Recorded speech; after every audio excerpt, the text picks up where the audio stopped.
Morning. Once again, this is Dr. Cortez, your business doctor, and let us continue ating lesson sa Entrep Management. Lesson 5 about entrepreneurial personality. Sa last meeting, we talked about the ethics, corporate social responsibility ng isang business. Ngayon naman, mga personality and traits usapan natin. But before I continue, favor naman to click that subscribe button, guys. Salamat. Once again, I'm your business doctor, Dr. Cortez. And I will start with presenting the agenda for today. The environment as a factor, entrepreneur's personality. What is personality in general, and what are those personality traits na meron yung isang entrepreneur, and what motivates people to become an entrepreneur or engage in entrepreneurship or startup business? And lastly, we distinguish ang isang entrepreneur sa isang manager. Sa ating agenda and objectives or learning outcomes for today are the following, starting from exemplify characteristic of entrepreneurs as unique and different from those having other occupations. So we have like 4 objectives for today or learning outcomes. It means after we are done with the lesson, these are the things that you should be capable of doing. Ayan! So, umpisa natin yung ating discussion by presenting this. Ito yung factors affecting the personality. Kung isang entrepreneur ba ay, example, introvert or extrovert, what are those factors that will affect your personality and traits? We'll start with 12 o'clock position, education. So, o ikaw nag-aaral siyempre, no, ng isang business, mas ma-encourage ka mag-involve sa negosyo kaysa dun sa mga courses na hindi mo masyadong connected sa business like education. Ayan, so parang mas business-minded pag ikaw ay nag-aaral ng negosyo. Example, entrepreneurship in BSBA, you are trained as an employer instead of an employee. And secondly, yung ating sa 1 o'clock position, family environment. If you are exposed to a family na business-minded, more often than not, you have the chance to become a businessman as well, no? Tulad ng mga parents mo. Kasi nandun na yung ipapamana yung family business sa'yo. Your family has a capital, enough capital. And of course, the culture ng isang community, kung lahat ay negosyante, no? Tulad sa mga Chinese, no? Mga Chino, they have this business-minded culture na karamihan sa kanila ay yung mentality na maging employer kaysa maging employee. And religion thoughts. So, isang theory sa religion, yung bang magpaparami ka, no? Magpaparami ka rin ng mga profit. And if you want to help other person, kung turo sa religion is to help other person, kung anong meron ka, so parang nainganyo kang pagbigay ng marami, pero pag isang empleyado ka lang, parang you don't have the capacity. So, you'll be involved in business para meron kang ma-share pa mas marami. And yes, the workplace environment. Example, in one company, if you are being encouraged to be innovative, na maging creative, so meron kang, as mga entrepreneur naman, yung mga creative yung mga small scale negosyante na you want to be innovative. So, pag sa isang company, ikaw ay management is encouraging all the employees to be innovative.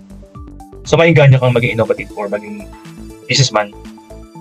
And social status in the business. So, siya sa mga goal ng isang negosyante, personality na maging isang negosyante, yung earn profit. Right? Kung mababang yung social status, at yung sweldo ay kulang. So, para meron kang personality maging entrepreneur to add more to the income of the family. And siyempre, you will be also encouraged ng mga kasama sa isang grupo. No? Example, pag classmates or groupmates are karamihan na extrovert, ikaw na nag-iisang introvert. So para maingganyo ka rin sumama sa kanila. Kung dati ikaw ay isang homebody lang, you don't like the outdoors, pero makasama mo ay inengganyo ka. So, mapapasama ka rin sana dun sa mga groupmates or team members mo. And lastly, childhood memories can also encourage. Teka na ba yan? Ano? Kaya also encourage your personality. Kung ikaw ay nasanay na, nung bata ka pa na ikaw madalas inutusan, no? Ng lolo, laki ka sa lolo.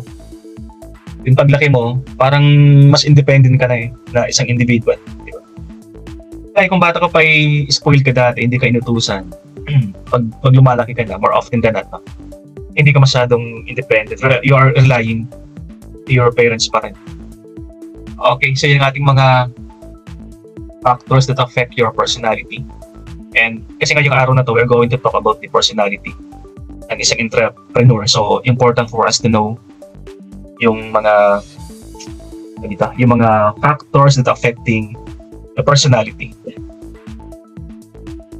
Ayan, so tuloy natin guys sa ating discussion about personality, specifically personality about ng mga entrepreneur or technopreneur sa isang business. And once again, yung mga bagong pasok sa aking channel, I'm Dr. Cortez. I'm Doctor of Education. I'm Doctor of Business Administration. Yan. So pinag-usapan natin yung mga personality ng isang entrepreneur, but let us define first ano ibig sabihin ng isang entrepreneur personality. So generally, personality daw ito yung sum total of ways in which an individual reacts and interact with other person sa isang society, sa isang group, sa isang country. Kasi ngayong araw na we're going to talk about the personality and traits ng mga entrepreneur. Ito yung mga enduring characteristic ng isang risk taker, isang innovative na isang entrepreneur that will describe their behavior. So meron kasing tatlong factor or determinant yung personality ng isang entrepreneur, isang person, isang individual. The heredity, hindi namamana sa mga ancestors, previous generation ng isang entrepreneur, that is the number one, and also the environment ng isang entrepreneur can also affect yung kanyang personality.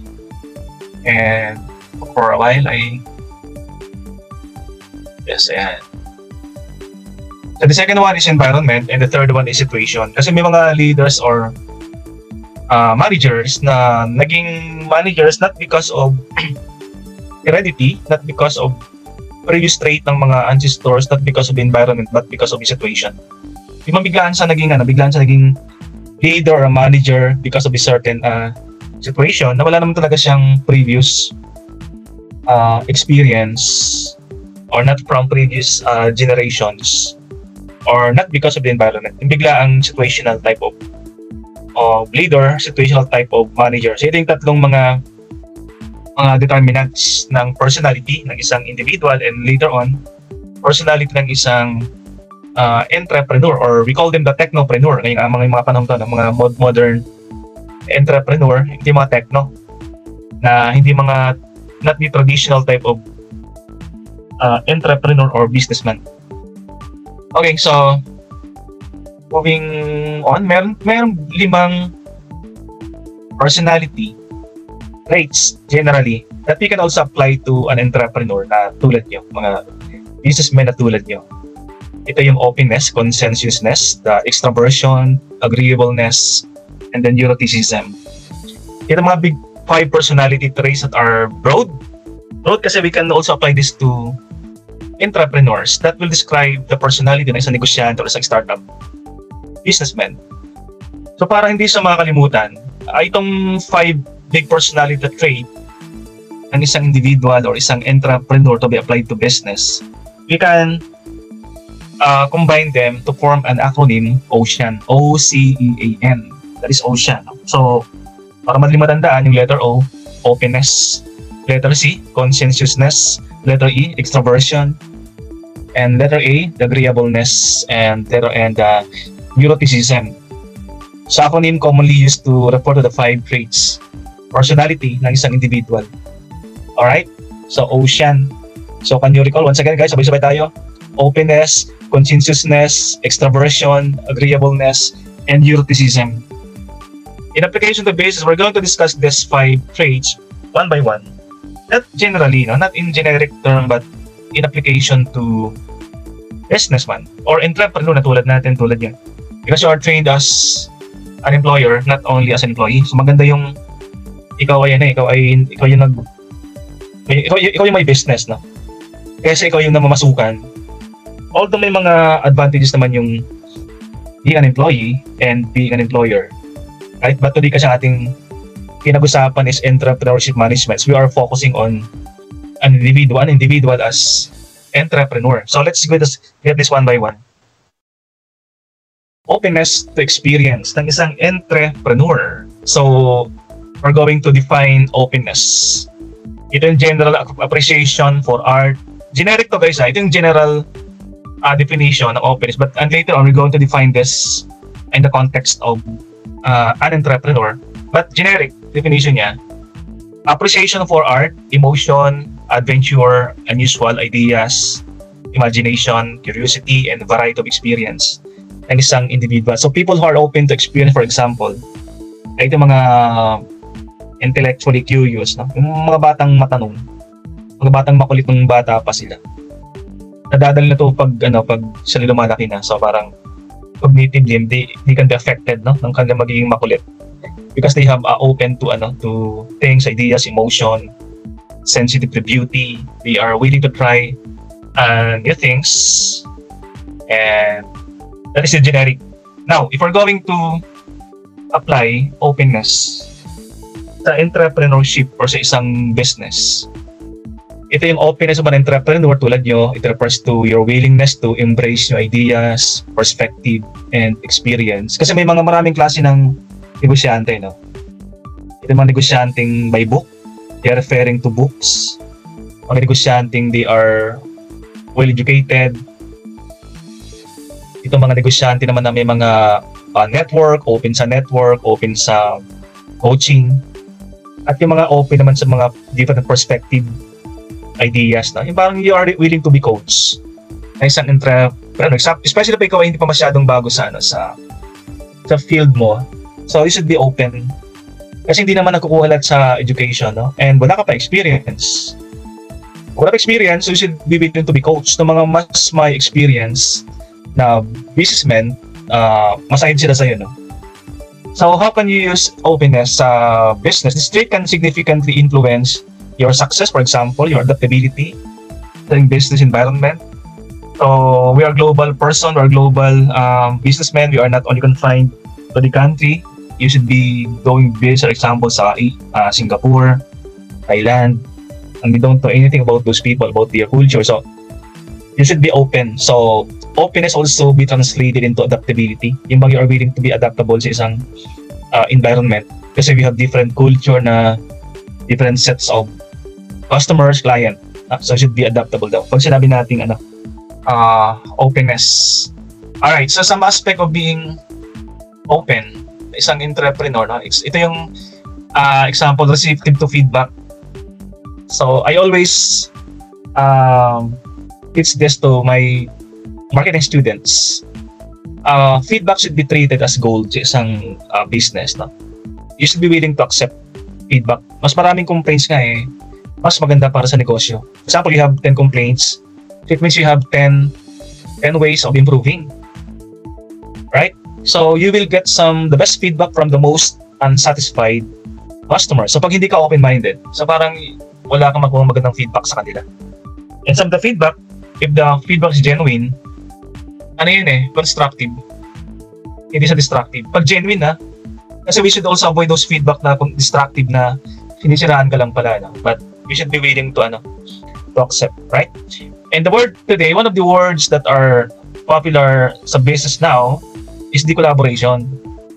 Openness to collaborate with people, diverse term, partners, and stakeholders. We don't know everything Sa negosyo kasi, at yung negosyo malaki, different department can collaborate. Parang result ng mga products, for example, ay the best, no? The best interest, the best product possible. Parang sa research yan, no? Parang sa isang university, for example, they are encouraging yung collaboration ng different departments. Dati kasi, ang research parang sa example, College of Business. No? Now, they are encouraging to collaborate with different departments like College of Business, College of Engineering, College of IT. Yan, para mas well-rounded yung ginagawang research ng isang university. And open-minded means also the entrepreneur, the businessman should also be willing to learn more. Ako ganito, okay, no? Parang kulang pa yung natutunan ko. I should be still learning something. So basa ng libro. Sometimes I buy e-books, no? Ay may bago akong biniling book sa internet. Ito yung HBR. HBR means Harvard Business Review. Compilation siya ng mga articles ng Harvard na magagamit sa negosyo. So, marami siya, no? Parang like 20 plus volumes yan, babasa. E-books naman siya, but you are learning sa kanila, no? You are learning from your colleague, from your peers, advisor mo sa business. There is open-minded. Okay, the next one. So, di ba nasa tayo, letter O, no? Ocean. So, nasa letter C na tayo. Conscientiousness. Generic definition ng conscientiousness. Ito rin tendency to show self-discipline. Ayan, number 1. Self-conscientiousness, self-discipline, act dutifully, an aim for achievement against measures or outside expectation. Ito rin yung the entrepreneur individual is willing to do people control, regulate, and direct the impulse. Yan. So, yung mga taong who will take the test, in example, sa personality, and yung mga taong nakakuha ng high score sa test ng conscientiousness, ito yung mga taong they have preference for planned rather than spontaneous behavior. That is one characteristic ng isang person na merong conscientiousness. Kasi nagpaplano kaysa spontaneous. Ayan, may mga taong example, traveling, no? Travel ka. May mga taong bibit-bitin ako ng makuha sa damit, gamit, no? Hindi sila nag-prepare. Basta ako makuha lang, bit-bit, alis, no? Mga traveler naman na well-planned yung kanilang ginagawa. Example ako, I consider myself as if I travel, talagang naglilista ako ng mga dadalhin. Parang lista like 20 numerations, 20 bullets, no? Nakalagay doon mga dadalhin mo. So plan. Like isang araw ng pagpaplano, if you travel, marami kang bibit-bitin. No? That is a person who has conscientiousness. The opposite, yung mga taong spontaneous. No? That is a generic definition ng conscientiousness. Now let's go to the specific gamit ng conscientiousness sa business as an entrepreneur. Ito mga tao or entrepreneur na they have the ability to be organized. Yan. So, ikaw organized businessman and not spontaneous, you are conscientiousness person. Mga taong responsible, disciplined. Talagang nakalista by the number, no, by the letter yung ginagawang pag-organize. Yan. Para walang makalimutan. Although, meron pa rin magkakalimutan. Pero iba pa rin yung nagpaplano kaysa totally, wala kang pinaplano or totally, spontaneous. Now, so magagamit yung letter C. This trait plays a crucial role in their overall effectiveness ng isang entrepreneur and negosyante and can influence various aspects of their business success. So, there is one reason na yung letter C or conscientiousness will be used sa business. Okay, so sample ng mga kailangan nagagamit yung mga conscientiousness sa business. No? Itong mga goal-oriented ka, or natin dito, focus sa goal, no? Talagang meron kang, you are very disciplined to focus sa goal. Kasi goal-oriented, no? Ang mga taong conscientiousness. And attention to detail. Organize ka, kaya you should have the attention sa details ang yung ginagawa sa business. Example sa marketing, no? Sa marketing. In marketing, siyempre, you are in charge of the marketing and one word of your slogan, one word of your tagline can destroy the marketability of your business. So, ganoon ka important yung meron kang eyes into details ng iyong ginagawa. Yung color, talagang napaka-detalyado yung color ng product, di ba? Talagang tinututukan mo siya. Yung punctuation, yung laki ng font, yung mga words na ginagamit sa marketing. Example, instead of using standard, so gumamit ka ng word na customized, no? And instead of using the word few sa marketing, so use the word limited. Ayan.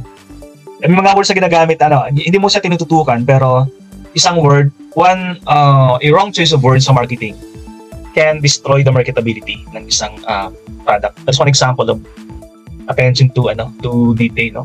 And time management, di ba? Pag discipline ka, you are really into time management. Talagang kahit walang overtime sa pag negosyante ko, walang overtime. That is not an 8 to 5 job. So, you should know how to manage your time, especially because medyo malaking negosyante na. And also, reliability is also part of being conscientious entrepreneur. Ito yung so that they can depend on you. Dapat sa empleyado, isang entrepreneur should be trustworthy. You should be dependable. One aspect of dependability, example, delivery of product. Pag nag-promise ka, di ba? You should be doing this one. Pag may tumawag example sa iyong company, then may complaint, may promise ka na within the day, the problem should be solved. So within the day, the problem should be solved. Tawagan mo yung mga customers within the day. Hindi na pinagpabukasan complaint sila. Kasi chances are, pag yan ay pinalampas na nag-promise kang tatawagan or you will return the call ng client or customers tapos hindi mo sa ginawa. So parang you're losing one by one, slowly, yung dependability. So that is conscientiousness, no? Yeah, pronounce it, no? Alright, so we are now in letter C. So that is letter C. Then let's go to the next personality. So nasa letter E na tayo ng word na ocean. Ito yung extraversion. So basahin muna natin yung general or generic definition ng word extraversion. Ito ang characteristic ng isang individual na meron siyang external activity. An individual likes external activity, situation, energy creation from external means. Ito rin yung mga trait na marked by pronounced engagement with the external world, enjoy interacting with people, with customers, with client, often perceived as full of energy. Yung mga napaka-enthusiastic na tao, action-oriented individuals, yung parang pag isang grupo, he has a high group visibility, palagi siya nakikita, no? Parang isang grupo kasi, no? Merong umaangat talaga dyan mga taong extrovert or they have the extroversion. They want to talk, they want to be the center of attraction. Isang grupo, they are assertive. They want to assert themselves sa isang grupo. That is the general definition ng extrovert. No? Then when we're going to apply this one sa entrepreneurship or business, ito yung mga negosyanteng sociable. They have this usability. They have ang tawag natin dito sa full of energy ng mga taong talagang walang kapaguran ba to? mga walang kapagurang mga negosyante, full of energy, full of sociability, enthusiasm, engaging with other people. Lahat ng makitang tao kinakausap. Kasi lahat ng makitang tao hindi potential customers daw So what is the impact of this sa isang negosyante? This can significantly impact their ability to network, leading teams, leading a group of people, leading a project, and communicate. Ito mga normally mga mabubukay, no? Mga mabubukang mga tao, mga ma-PR na mga negosyante. Yan ang mga extrovert person. Right, so ano mga skills ang isang extrovert person? Networking skills, marami siyang kakilala. Isang meeting, sa isang business meeting, siya na pinakamaagang pumapasok. Para pag hindi pa nag-uumpisa yung mga meeting, kinakausap nila lahat to do networking. At pagkatapos ng isang meeting, pagkatapos ng seminar, sila yung last na umaalis. Kasi kinakausap lahat. Yan, so they love networking. They also love to talk, so they have effective communication, at least oral communication. Kasi we know that one of the traits of an entrepreneur is the outspoken. You are the spokesperson ng isang grupo. You have the team leadership, customer engagement, and of course, confidence in public speaking. Mga malalakas ang loob, di sila nahiya. Kasi nga, pag bago kang entrepreneur or negosyante, at hindi ka gagawa, ikaw lang yung tao, solo proprietorship. Ang negosyo, wala kang marketing people, so ikaw lang. So pag mahihain ka, umausap, wala kang asahan, ikaw lang eh. No? So dapat ikaw ay extrovert daw. Outspoken, you love to talk with customers, you love to engage with your customers daw. At least mga unang part ng iyong business life. But later on, pag meron ka ng medyo malaking company ka na, no? You can now rely to your marketing team, marketing people na gagawa ng para sa'yo. But sa una, ito talagang gagawa eh. Okay, that is extroversion. Extrovert people. They love speaking. Although, red flag, while extroversion can enhance entrepreneurs' ability to engage with other people, it is also important to balance it with listening skills. So, hindi man palaging ikaw yung nagsasalita. Kasi sabi natin, an extrovert person, they love to talk. They are confident in speaking in public. But i-balance mo rin. Kasi dapat meron ka rin listening skills. You should also listen to the customers, to other people. Pangit naman yung puro ka nagsasalita, di ba? Kasi meron tayo tinatawag na the 80-20 rule. 80% you listen, and 20% you talk. So, balance mo rin, no? Yung listening skills and your speaking ability. Yeah. Okay, so, anong gata na tayo? Yan natin? Nandiyan ba kayo? May kausap ba ako dyan? Mas ka ng kamay ng mga nandiyan pa sila? Alright, so recap natin muna. Letter O, openness. Letter C, conscientiousness. Letter E, extroversion. Nasa letter E na tayo. Letter A is agreeableness. So let's read the definition, general definition of agreeableness. This trait or this personality reflects individual differences in general concern for social harmony. Ito mga agreeable individuals, they value getting along with other people. They are generally considerate, kind, generous, trusting, and trustworthy, helpful. And they are also willing to compromise their interest with other person. Ito yung, sa Tagalog to, yung parang ikaw ay mapagbigay, no? They always agree on something para hindi na mapahiya yung mga nagsasalita, yung compromise, no? Yung sarili mong interest or the interest of other person. Yan, that is agreeableness. General definition. Now, in application to business, agreeableness in entrepreneurship, it refers to the ability of the entrepreneur to be compassionate. Yan, itong sa aking GIF, parang compassionate passionate, cooperative, empathetic. Parang nararamdaman mo yung nararamdaman ng mga ibang tao. Like, you have empathy towards your customers. Yan. Empathetic in their interaction with other person. Agreeableness yan eh. So, saan natin nagagamit sa negosyo yung personality na agreeableness? This trait can significantly influence our relationship, the entrepreneur, and overall business success. Na meron ditong disclaimer, no? While agreeableness is okay as a trait, sarap siyang gamitin sa ating definition kung passionate ka, no? It can be used sa ating business because that is valuable. But it is important as well for entrepreneurs like you na i-balance naman natin yung ating assertiveness. So, di ba kasi ang agreeableness, so mapagbigay kang pagpakumbaba ka, you don't assert your interest. Yan agreeableness eh. Kaya lang, hindi palaging ganun. Negosyo, hindi palaging ikaw ay mapagbigay. Ayan. Hindi pwedeng pala mapagbigay. I-balance mo rin to na yung assertiveness when necessary. Di ba? Hindi pa lang mapagbigay. Minsan, ikaw din yung bumanat. Ikaw din yung dapat assertive.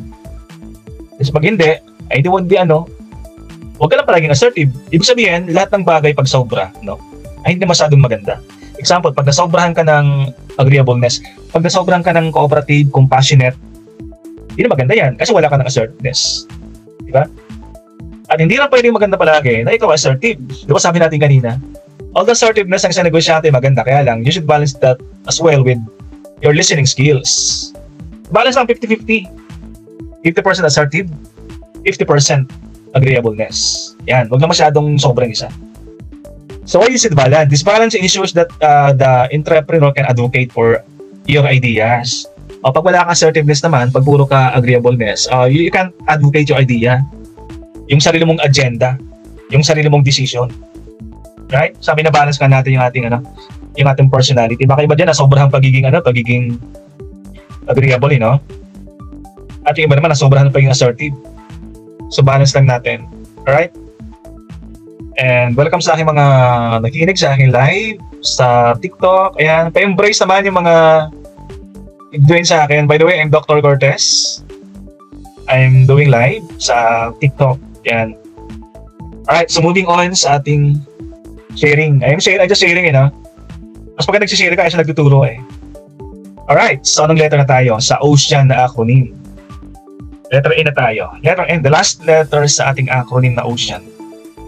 Neuroticism. Neuroticism. Yan. So basahin natin yung kanyang definition. Generic definition niya, no? Neuroticism is the tendency to experience negative emotions such as anger, anxiety, or depression. Negative tong tatlong tayo, no?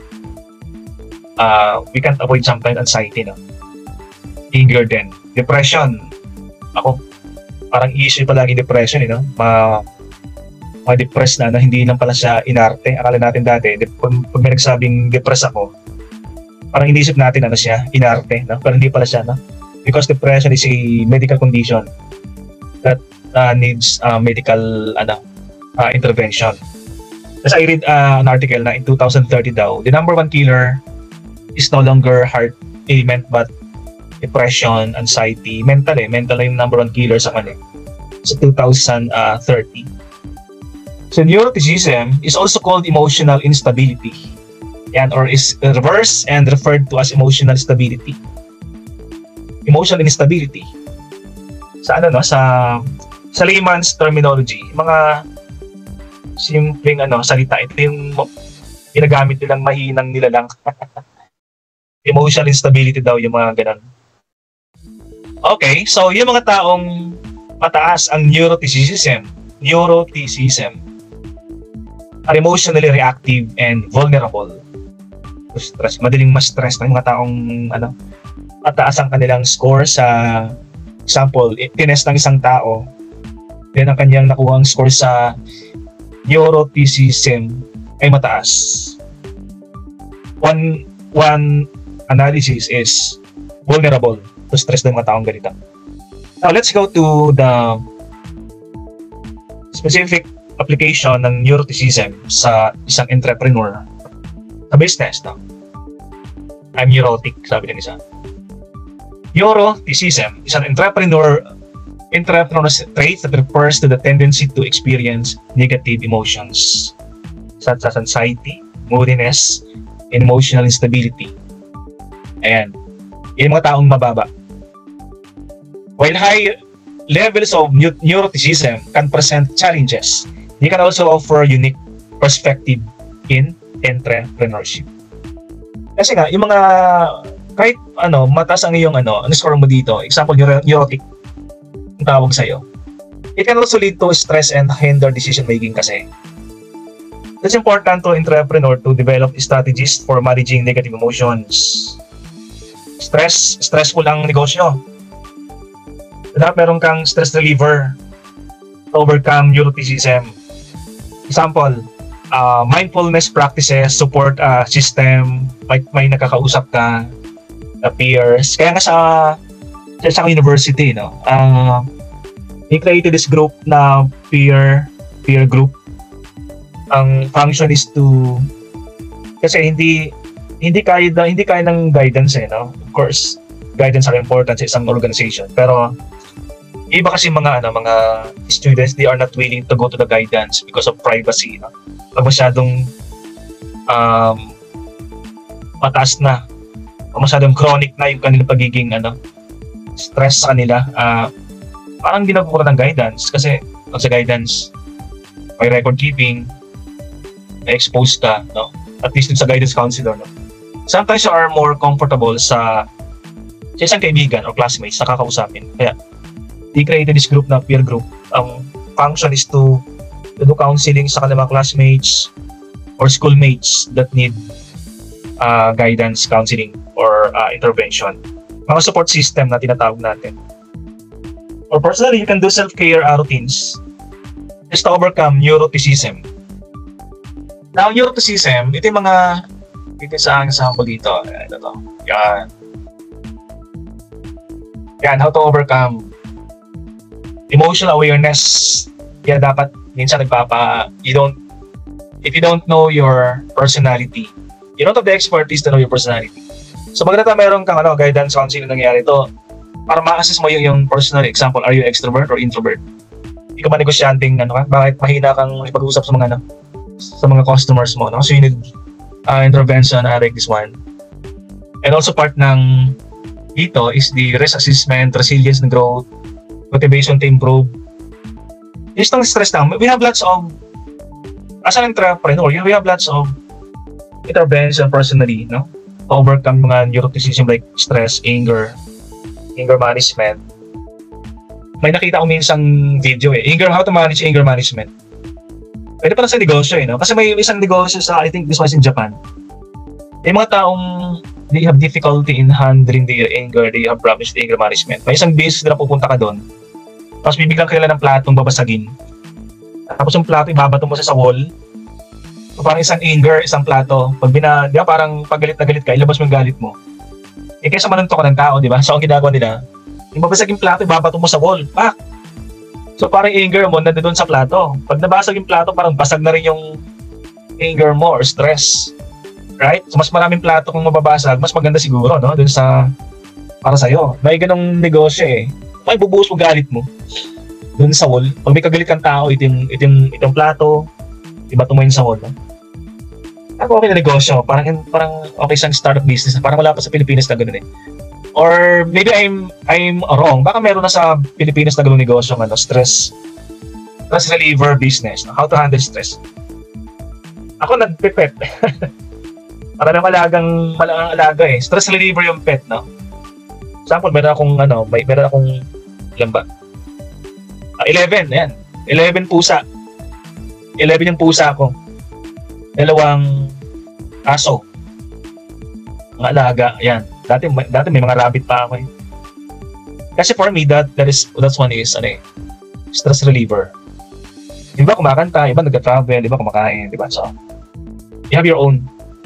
So, huwag kalimutan kasi stress could kill. Di ba? Huwag kalimutan, you should have your own way of relieving stress. Ayan. Okay, so yun ang ating mga personality traits, OCEAN, ang kanyang acronym, no, na ginagamit natin. Now, punta naman tayo sa mga specific trait. Yung 5 kasi binanggit natin, those are personality, specific mga general personality yon sa business, no. And meron mga personality or trait na very specific.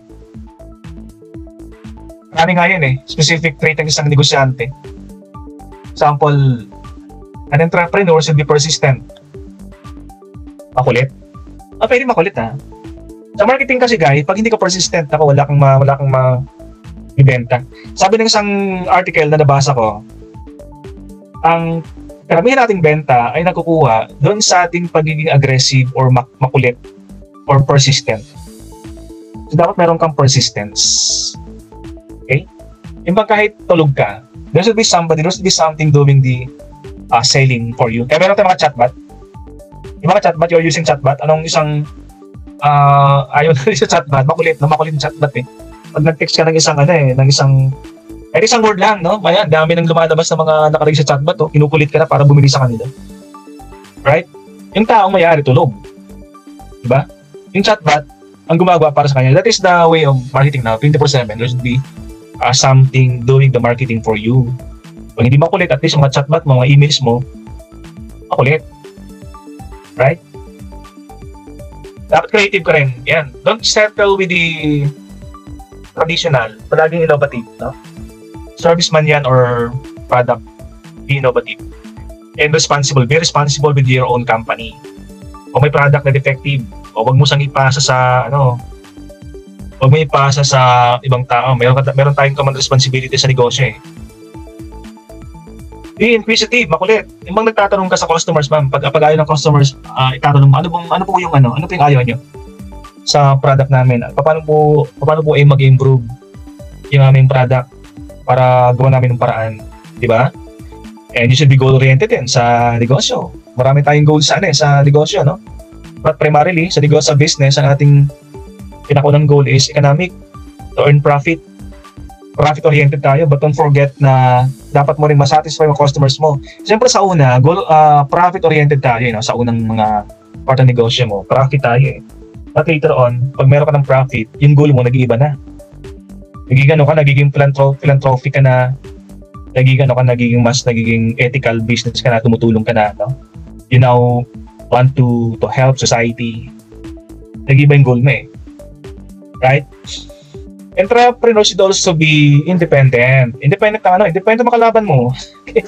Although we do benchmarking sa mga kalaban, nagko-compare din tayo eh. Pero don't be affected with ng mga ginagawa ng ibang mga kalaban mo. Kapag sila may ginawa, sinasabayan mo.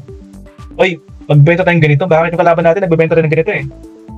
Diba? Yung paano pag kalaban mo ay sobrang malaking company, sasabay ka ba? Hindi. Meron tayong game theory sa business. Okay? Pag di mo kayang sabayan yan, gumawa ka ng paraan na mahina sila doon. The game theory. Pag yung isa ay malakas sa spaghetti, yan. So, daanin mo sa chicken. Right? And self-demanding. The entrepreneur should be self-demanding. In the sense na you're not complacent sa ginagawa isang araw. Example, 2024 nakano ka 1 million profit. Ang sa negosyante kasi pag naabot mo yung first million mo, yung pangalawang million madali na eh, di ba? You don't settle with 1 million. Sabi mo, 1 million ako Next year dapat 2 million na ako. Dahil forcing yourself to achieve more. Dapat magaling yung growth ng business, di ba? Parang 10% every year meron kang increase sa profit. And self-confident sa'yo, ikaw mismo nagbebenta, di ba? Pag ikaw yung product mo ay maganda, kaya lang you don't have the confidence to sell, nahihiya ka. Sa business, meron tayong 4 na piece sa business, di ba? Yung product hindi magbebenta palagi para sarili niya. Dapat dinadaan mo sa promotion. And one way of promoting is the personal selling, for example. Ikaw nagbebenta ng product mo, the word of mouth publicity. Paano pag wala kang word of mouth publicity, nahihiya kang magsabi, kumausap. Yung product mo kahit maganda yan, hindi siya mabibenta eh. Right? At meron tayong sa marketing, important din yung people, yung taong nagbebenta. Na malakas ang kanyang personality. Hindi ko sinabing pleasant, hindi ko sinabing maganda o gwapo. Yung lang, you are confident kasi you are well-groomed, properly groomed, presentable in selling the product of the company. Hindi palagi maganda yun eh. Kaya sa mga companies now, you are not encouraged anymore to advertise sa mga classified ads with pleasing personality yung applicant. So, na yan? Discrimination na yan. No? The entrepreneur should be risk-taking. Risk-taker, ito eh. Malakas ang loob. Hindi barumbado Ang barumbado, reckless yan eh. Dapat malakas ang loob. Kasi pag nag-negosyo ka, yung first, parang sa aeroplano, di ba? Yung take off ang crucial. So sa negosyo, yung first few years ng yung business ang critical, ang crucial. Pero the moment na nakapag-start ka na, the moment that you started a business, half of the battle has been won. Kasi malakas ang loob mo mag-umpisa, mag-start. Although hindi naman lahat na naging successful. Pero pag wala kang lakas ang loob mo umpisahan ng isang negosyo, wala kang chance maging successful. Kasi sa tatlong negosyo nag-start, 2 magsasarado eh. Pero pag di ka nag-start, wala kang lakas ang loob, wala kang chance masama ka dun sa isa na nag-iisang maging successful. 1/3 of the applicant. Restless? I believe in this one. Restless. 24/7. Meron akong sample dito maganda, no? Yung may-ari ng Lamoyan Corporation. I think he is Cecil De Pedro.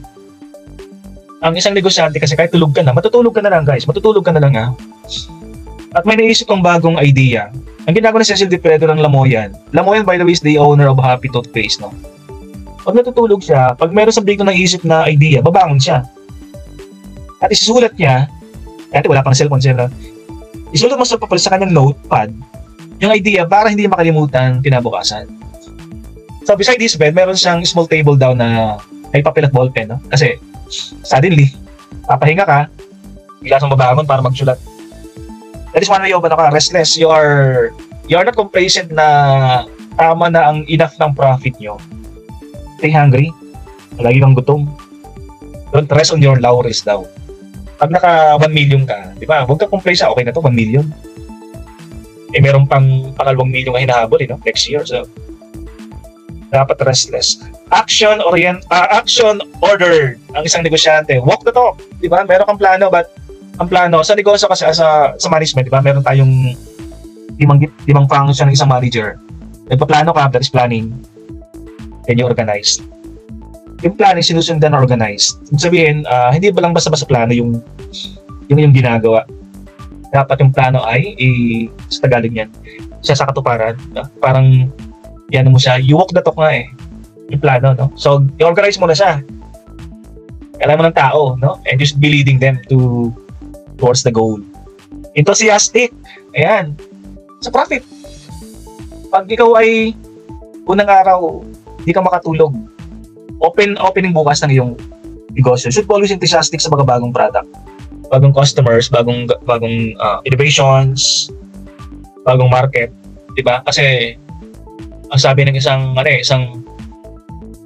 manager yung kanyang salesperson, sabi ng isang salesperson, boss, paano makakabenta na ito? Wala akong kilala dito sa Metro Manila. Ang ginawa ng boss, yung salesperson, dinala sa pinaktuktok ng building. Nasa tuktok silang building, sabi niya, kikita yung mga tao sa baba. Those are prospective customers. So, dapat enthusiastic ka na sa nabentahan. So, yung mga characteristic or traits, marami. We have like 12 characteristic or traits lang ng isang entrepreneur.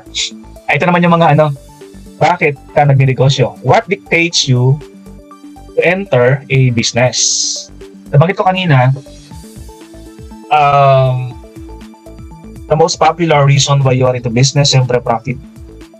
Gusto mong magkaroon ng income, additional income, especially if mag-employee ka, siyempre walang mayaman sa empleyado lang daw ka.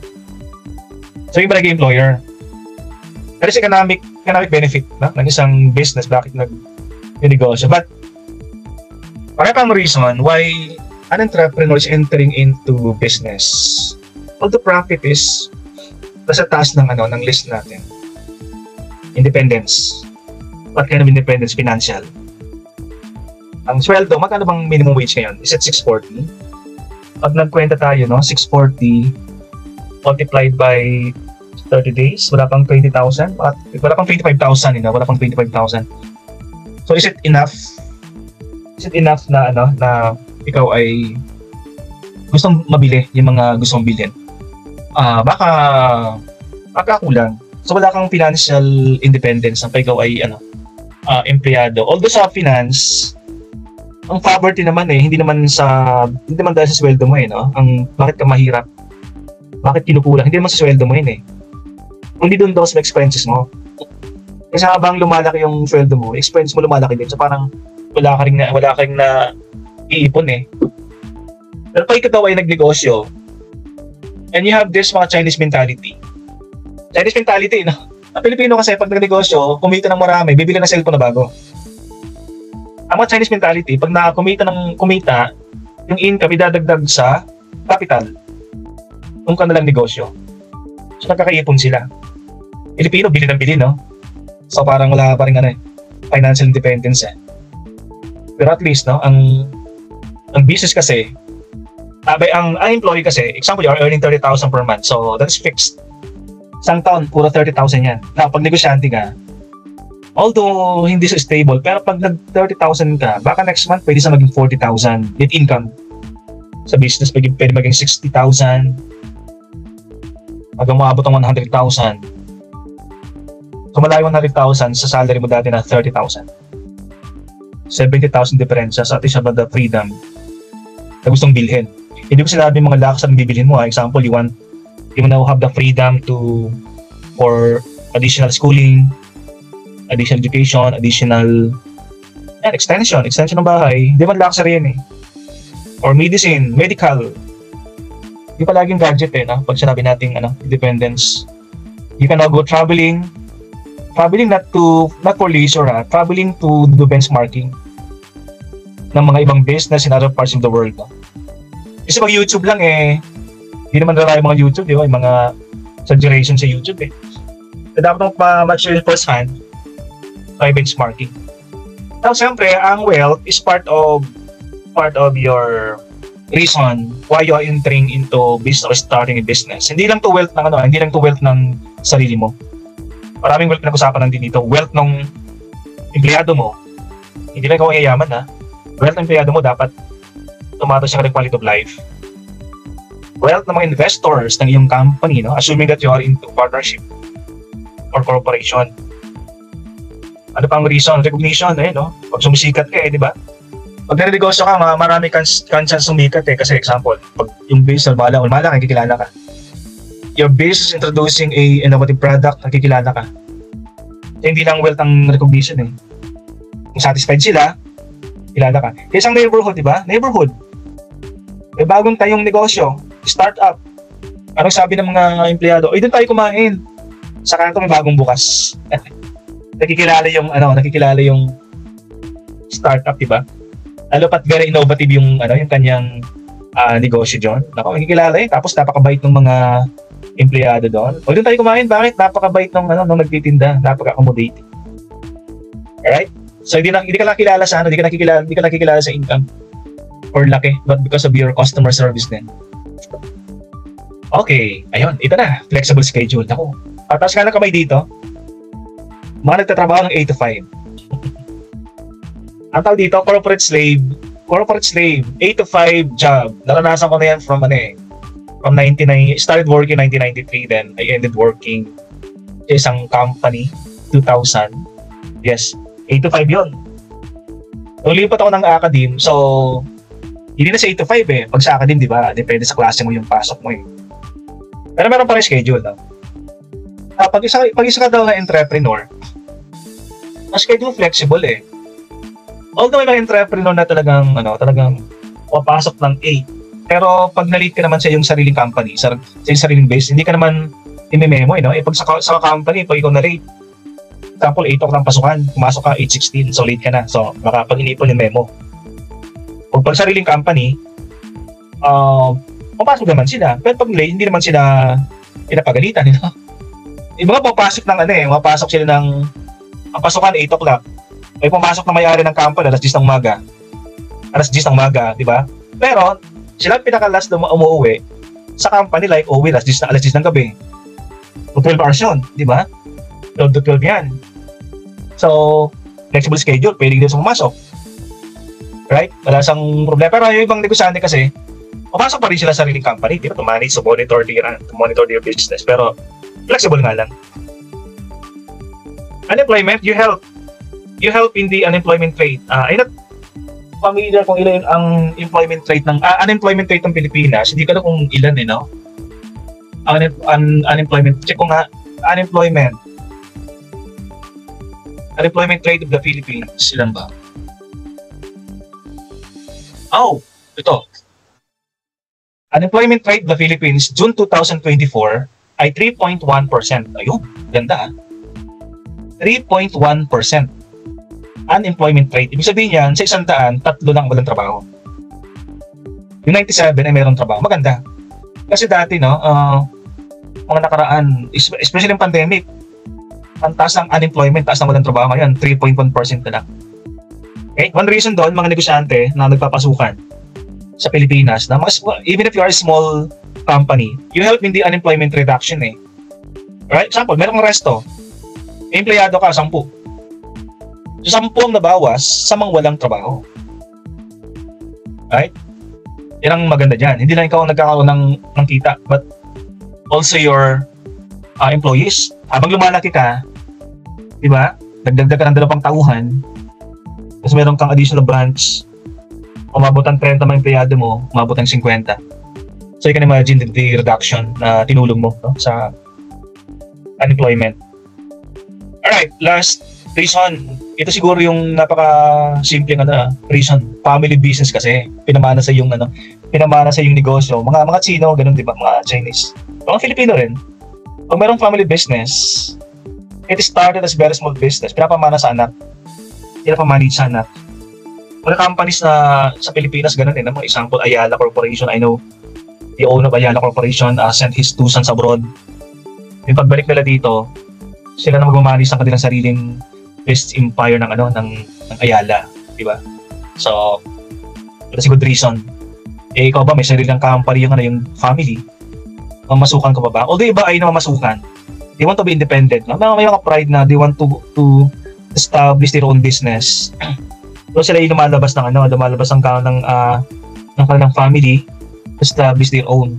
Pero marami rin yung naging negosyante kasi nga family business. Okay, so ating next topic dito ay we are down to the last few slides, I know.